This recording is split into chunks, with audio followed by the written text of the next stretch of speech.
Bismillahirrahmanirrahim. Assalamualaikum warahmatullahi wabarakatuh.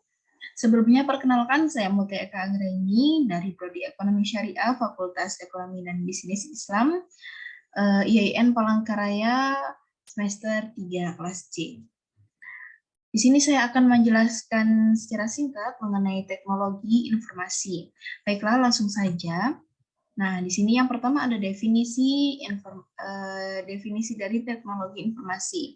Information Technology atau teknologi informasi yang biasa disingkat dengan TI adalah istilah untuk mendeskripsikan teknologi-teknologi yang memungkinkan manusia untuk yang pertama mencatat atau record, yang kedua menyimpan atau store, yang ketiga mengolah atau proses, yang keempat mengambil kembali atau retrieve, yang kelima mengirim atau transmit, dan yang keenam atau yang terakhir yaitu menerima atau receive.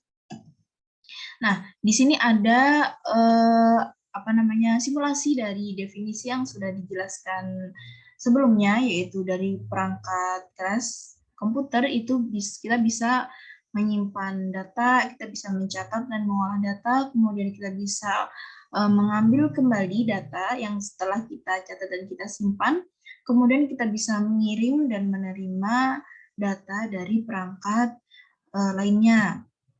Kemudian yang selanjutnya yaitu ada data dan informasi.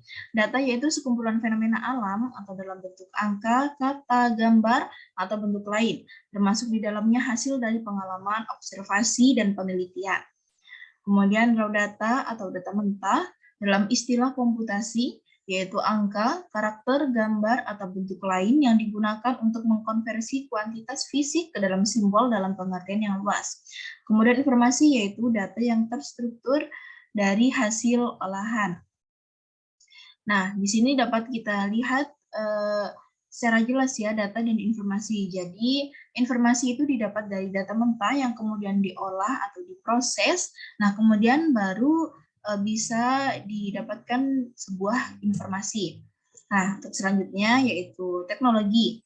Teknologi yaitu ilmu yang berkaitan dengan seni atau sains dengan pengaplikasian pengetahuan ilmiah ke praktis. Nah, aplikasi praktis dari sains dalam industri atau bisnis.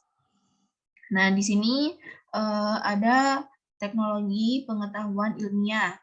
Nah, misalkan teknologi pengetahuan ilmiahnya yaitu gelombang suara dapat diubah menjadi sinyal listrik dan sebaliknya.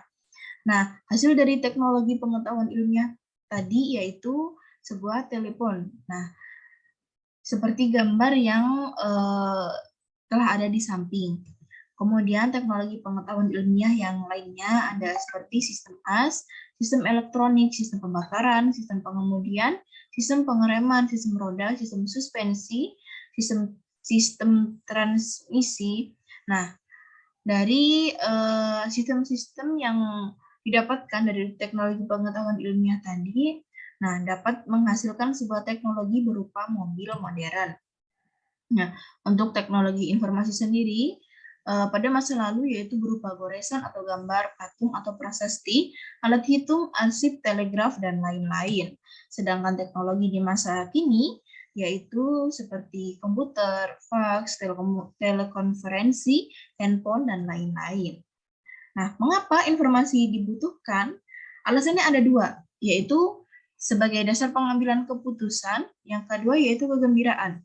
Untuk alasan yang pertama, sebagai dasar pengambilan keputusan yaitu memang pada dasarnya untuk dapat mengambil sebuah keputusan, kita diharuskan untuk mengetahui informasi secara jelas terlebih dahulu. Kemudian yang dimaksud dengan alasan yang kedua, kegembiraan, yaitu misalkan kita mendapatkan informasi berita bahagia atau berita yang menyenangkan, nah itu bisa menjadikan informasi dibutuhkan sebagai sumber kegembiraan. Kemudian sumber informasi. Nah, untuk sumber informasi ini ada 4 macam. Yang pertama yaitu pustaka. Nah, sumber informasi yang pustaka ini ada ilmiah, semi ilmiah, dan populer. Kemudian yang kedua ada media massa. Media massa ini ada cetak, radio, TV. Cetak ini bisa berupa koran, majalah, dan sebagainya macamnya. Kemudian yang ketiga yaitu lisan. Nah, lisan ini bisa berupa wawancara atau telepon. Kemudian ada tulisan. Nah, tulisan ini bisa berupa surat dan fax. Nah, kemudian ada perangkat bantu untuk teknologi informasi, yaitu seperti misalkan manual, pensil atau pena, plus kertas, kemudian mesin mekanis atau mesin tik, alat telekomunikasi, alat elektronis atau komputer dalam berbagai bentuk.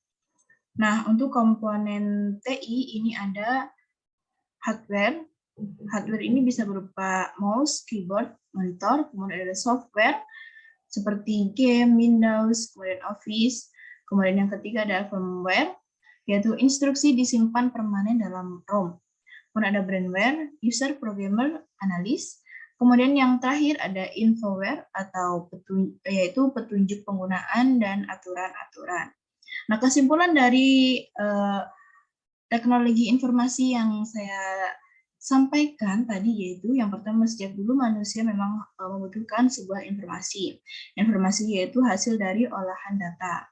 Kemudian dari komponen TI itu ada HW, SW, FW, BW, dan IW. Mungkin itu saja yang dapat saya sampaikan atau yang saya jelaskan. Kurang lebihnya mohon maaf. Saya akhiri. Assalamualaikum warahmatullahi wabarakatuh.